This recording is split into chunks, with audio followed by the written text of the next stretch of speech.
A few more points of understanding about the roots of plant, but this time with reference to the monocot root.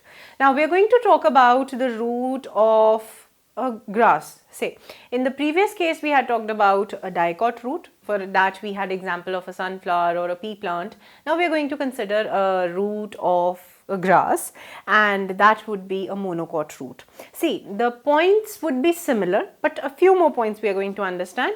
And do remember, again I'm saying that remember the points of differences, because that is where your syllabus puts impetus on. First one was epiblema, as we had discussed. The epiblema over here would be the outermost epidermis and the root hair. So this is the epidermis, pyliferous layer. This happens to be the epidermal layer, the colorless cells, living cells which have protrusions known as root hair for the absorption of water from the soil.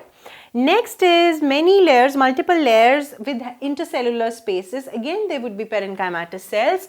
This particular part happens to be cortex till the endodermis. This black layer is endodermis. Again over here we'll have layer of suberin, and that would be known as Casparian strips would be present over here. You remember the purpose of that. So we have Casparian strips. We have cortex, which is having colorless cells which are responsible for storage. There are multiple layers. There are intercellular spaces. So the second one is cortex, and we have intercellular spaces. So this is the second part. The third thing, not the third, in the second thing, we have to remember that apart from epidermis and cortex, we have one term that we have to come across in the case of monocot root, that is exodermis. Please remember this, exodermis. Exodermis is what? That when this layer sheds off after some time, at some stage of growth, the monocot root often sheds its epidermal layer, and what happens is that because there has to be a separation from the outer soil or habitat, these cells, they would become cutinized. Okay, that means they would developed cuticle around them. This layer has sort of shed off. So these outer cortical cells would become cutinized and form exodermis. I am repeating it again, that at times exodermis is formed in the case of monocot root when the outer layer, that is the epiblema, it sheds off. So at that part, the cells of cortex, they get cutinized and they form exodermis. Otherwise, the purpose of cortex, the purpose of epidermis is quite similar to that of dicot root. You would find root hair, you would find the parenchymatous cells with intercellular spaces for conduction of water, and at the end you find the parenchymatous cells which are closely packed with least intercellular spaces in the form of layer known as endodermis, which is having Casparian strips which is tuberized so that no water passes through them. So almost all things are similar.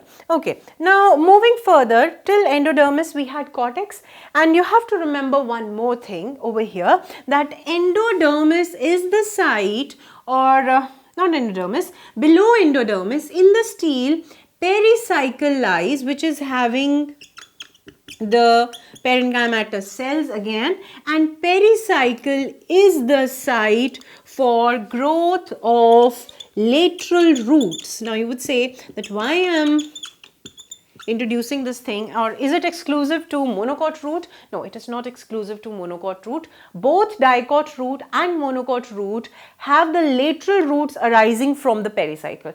Just for ease, so that we don't have that dicot root lecture a long one, I have put this point over here. Okay, this exodermis could also be seen in dicot roots, but we have divided the points in such a way so that we come across new terms in both the lectures. They are not exclusive to the one we are discussing. Exclusive characters, I would tell you what they are, but in the case of lateral roots, they both, in case of dicot and monocot, arise from the pericycle, which is part of stele. That is the third one, and that stele has pericycle, vascular bundles, and the pith, which is similar to the dicot root again. Now one thing that is the point of difference over here is that we had talked about polyarch condition. The polyarc condition is seen in the case of monocot root stele. As you can see over here, these are xylems and this is phloem.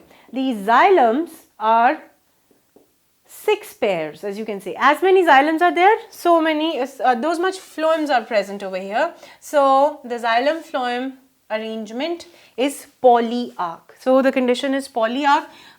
Apart from that, we got introduced to the term exarch and endarch. Over here you can see that the protoxylem again here is towards the endodermis, that means it is towards periphery, and metaxylem is inside. So the condition happens to be exarch again because the reference is made with respect to the protoxylem. So the vascular bundles are exarch.